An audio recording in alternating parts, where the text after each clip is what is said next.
At sinusulong naman ngayon sa Senado panukalang taasan ng sweldo ng mga mambabatas, civil servants, military at uniformed personnel. Paraan daw ito para maiwasan na ang korupsyon sa mga sangay ng gobyerno. At kaugnay po niya, makapanayam natin Senador Antonio Trillanes IV. Senator, good morning.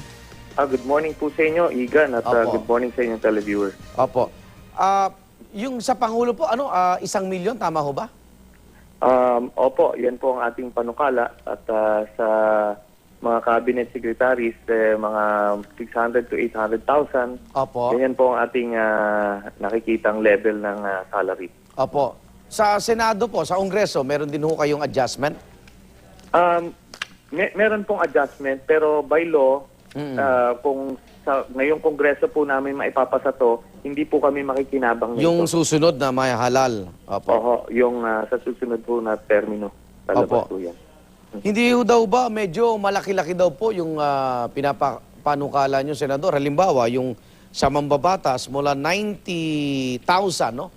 Sa isang buwan, 90,000 pesos, magiging 350,000 pesos. So, higit pa sa 100%. Ano pong mga dahilan dito, Senador?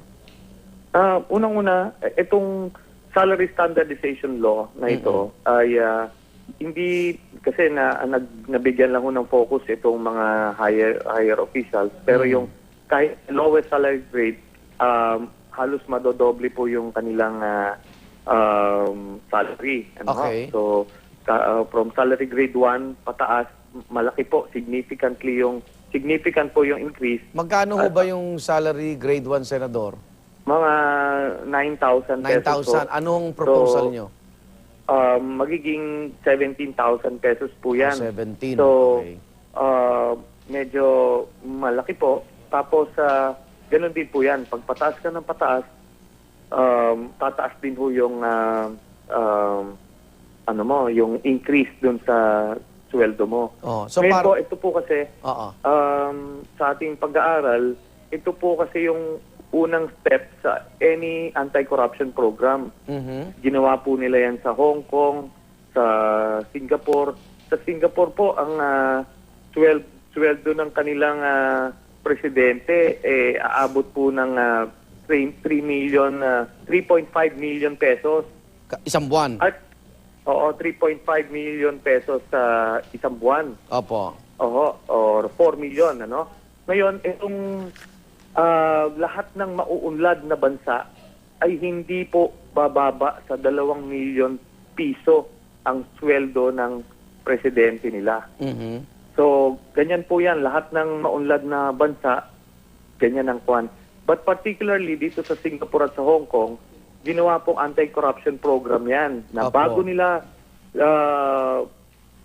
hinigtan yung kanilang mga talagang ang kanilang corruption measures, tinaasan muna nila yung sweldo. Pero, Senador, sa mga inimbisigayan nyo sa Senado, itaas mo ba ng sweldo ng mga, kunyari, palagay mo na Pangulo, 1 milyon.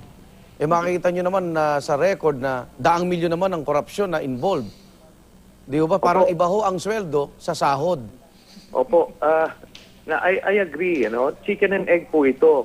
Maari natin sasabihin na kaya nagkaganyan-ganyan kasi sinweldohan nyo ng magkano lang. Magkano lang, Kaya naghahanap sila, Yung mga hinila natin, mga na-recruit natin na cabinet secretary, talagang naghahanap buhay ho. Nagsa-sideline ng nasa utak kasi napakaliit po ng sweldo. Tapos, they have the discretion over billions of pesos. So, pero pagka ganito, pwede po tayo maka-attract ng mga matatalino at magagaling sa lipunan na technocrats na disente na. Kung kumikita ka ng 2 million pesos, kunyari, CEO ka ng isang kumpanya sa labas, sa private sector, pag hinila ka rito, 600,000 ang sweldo, kahit bumaba po yan, pero kahit kaya mo nang hindi siya lugi. Sakripisyo yun for public service. Okay. Pero ngayon wala tayong makukuha na gano'n na from 2 million ang sweldo sa labas, ang sweldo ka ng 60,000, talagang hindi ho. Okay. Isa na lang po, Senador.